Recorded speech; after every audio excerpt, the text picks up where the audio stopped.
orang yang membagi Ramadan ke dalam 3 bagian sehingga menyebutkan 10 hari pertama rahmat, 10 hari kedua khusus maghfirah, ampunan Allah Subhanahu wa taala, dan 10 hari ketiga ada peluang dibebaskan dari api neraka. Pernah mendengar ungkapan ini?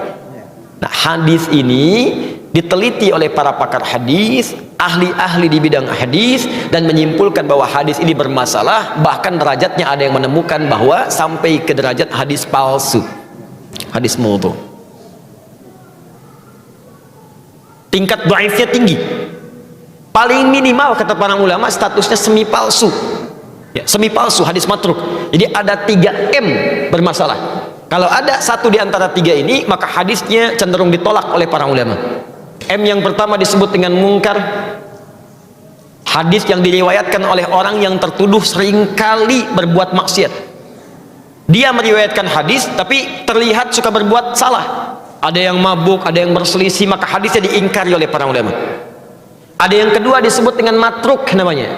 Matruk, bukan sekedar diingkari, ditinggalkan.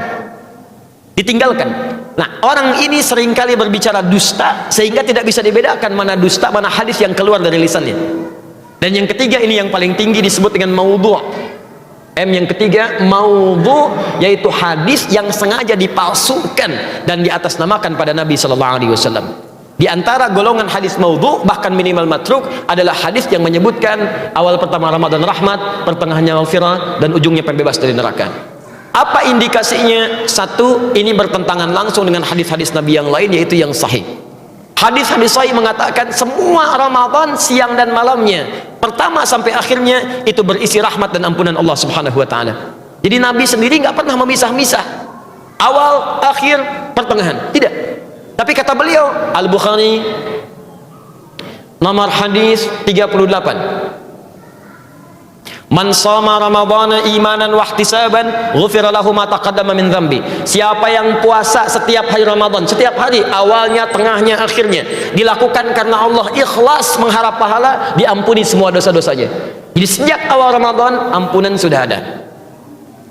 Nomor hadis 37 sebelumnya di Al-Bukhari, man qama ramadhana imanan wa ihtisaban ghufira lahu ma taqaddama min dhanbi. Bukan cuma siangnya, malamnya bermohon kepada Allah ampunan, salat dengan baik, minta ampunan, ikhlas dikerjakan, diampuni semua dosanya. Ini menandakan hadis yang dimaksudkan bertentangan dengan hadis-hadis Nabi sallallahu alaihi wasallam. Jelas di sini?